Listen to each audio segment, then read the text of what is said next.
makan, dia kasih makan ikan tuh. Lihat tuh. Sepertinya dan juga ada Kak Eka. Yang tadi Kak Cira bilang, kakaknya saat ini sedang membawakan ember putih yang dalam embernya berisikan 25 kg potongan dari ikan segar. Terdiri dari potongan Cepetan makan. Lihat tuh. ikan kembung, Lihat depan aja, depan oktopus atau bayi gurita. Kalau kakak penyelamat sudah membawa 2 ember, tandanya pada pemberian makan ikan pada pagi hari ini, kakaknya sudah membawakan makanan sebanyak 50 kg banyaknya. Wah, cukup banyak. Tapi ternyata 50 kg itu tidak cukup untuk 1 hari. Tapi di dalam Jiwan Ancol sendiri, kami membagikan makanan 1 harinya sebanyak 150 sampai 200 kg dalam perharinya. Nah, kita sekarang kenalan dengan biota lautnya nih. Sudah ada biota yang bentuknya pipih. Ada yang tahu nggak namanya ikan apa? Apa? Tuh, ikan pari. Betul. Dia kasih hadiah nih buat adiknya. Oke, tuh. Betul ya. Ini namanya adalah ikan pari. Jenisnya adalah pari kelapa. Dan ikan pari ini merupakan hewan yang berbahaya ternyata ya, di mana ia memiliki duri beracun yang terdapat pada pangkal ekornya. Duri beracunnya ini disebutnya adalah serotonin. Jika tertancap di bagian otot halus manusia, seperti lengan ataupun kaki, bisa menyebabkan keram-keram bahkan kelumpuhan. Tapi kalau tertancap di bagian fatal seperti dada, jantung, ataupun kepala bagian belakang, bisa sampai menyebabkan kematian. Dan pada tahun 2006, ada seorang pemburu buaya bernama Steve Robert Irwin yang meninggal dunia akibat tertancap duri ikan pari di bagian dada atau jantungnya. Dan akibatnya tidak tertolong kembali ya. Dan jenis ikan pari yang menancap pada Steve Robert Irwin jenisnya adalah pari macan. Pengunjung bisa lihat jenis ikan pari macan adanya di akuarium nomor 4 yang berbarengan dengan penyu. Sedangkan yang ada dalam akuarium utama ini berjeniskan dari pari kelapa, memiliki corak warna keabu-abuan ya. Nah, dan juga ada fakta unik tentang ikan pari ini dari cara makannya.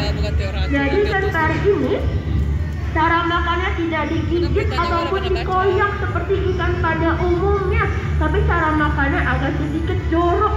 Jadi saat diberikan makan, ia akan menghisap makanan ke dalam mulutnya, dikeluarkan kembali lalu dimasukkan lagi ke dalam mulutnya. Kenapa kayak gitu ya? Dikarenakan ikan pari ini tidak memiliki rongga pipi untuk menyimpan makanan ataupun mengunyah makanan di dalam mulutnya. Oke, kita ke dalam lagi tuh dengan biota air laut yang lain tuh. Ada reptil kakinya 4 punya tempurung. Ada yang tahu nggak itu kura-kura atau penyu? Penyu atau kura-kura? Jawabannya adalah penyu ya, bukan kura-kura. Jadi kalau pengunjung atau adik-adik masih mengira ini adalah kura-kura besar, masih kurang tepat. Karena penyu dan kura-kura adalah 2 hewan yang berbeda. Dan perbedaannya ternyata ada 3. Yang pertama kita lihat dari bentuk kakinya terlebih dahulu. Penyu memiliki bentuk kaki yang tipis seperti dayung, disebutnya adalah kaki flipper. Sedangkan kura-kura pada bagian kakinya ia memiliki jari dan juga cakar. Perbedaan keduanya dilihat dari habitat atau tempat tinggalnya. 90% penyu ini hidupnya di air asin atau di air laut. Sedangkan kura-kura ia termasuk hewan amfibi atau yang bisa hidup di 2 alam. 50% kura-kura hidupnya di perairan air tawar seperti sungai, danau, dan rawa-rawa. Dan 50% kembali kura-kura bisa hidup di daratan. Ada lagi perbedaan ketiganya. Kalau penyu ketika dikagetkan, dia tidak bisa memasukkan kepala dan kakinya ke dalam tempurungnya. Karena tempurung penyu sudah berisikan dari otot-otot dan juga lemak. Sedangkan kura-kura ketika dikagetkan, ia bisa memasukkan kepala dan kakinya ke dalam tempurungnya. Karena kura-kura masih memiliki rongga di dalam tempurungnya. Tuh. Dan juga penyu yang saat ini sedang kita beri makan berjeniskan dari betina. Kenapa ya bisa tahu betina sama pejantan? Dilihat dari ekornya. Kita lihat ikan parinya diputar-putar sama penyelamnya tuh. Nah, kenapa ya tadi ikan parinya diputar-putar? Tuh, kalau kata orang penyelamnya sih biar ikan parinya tetap langsing, makanya diputar-putar.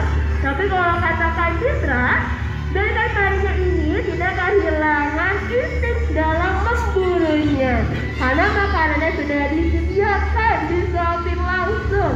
Jadi saat diberikan makan, diputar-putar dulu makanannya.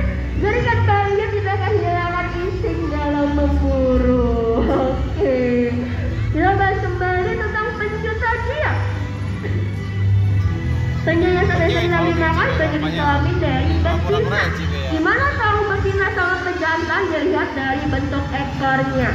Kalau bentuk ekornya lebih pendek dan warna coraknya lebih gelap, berarti menandakan kalau penyu ini adalah penyu betina. Sedangkan penyu pejantan, ia memiliki bentuk ekor yang lebih panjang, keluar dari sistem burungnya dan warna coraknya yang lebih cerah. Tuh.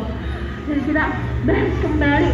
Ternyata, ada shark. Di sini ada shark juga tuh, shark kecil.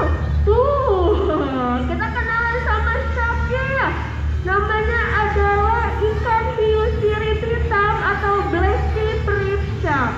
Ternyata ikan hiu itu terbagi dengan dua jenis. Ada hiu perenang pasif dan hiu perenang aktif. Dan black striped shark ini merupakan ikan hiu perenang aktif ya, atau selama 24 jam terus menerus dia harus berenang tanpa henti. Wah! Tuh datang hiu.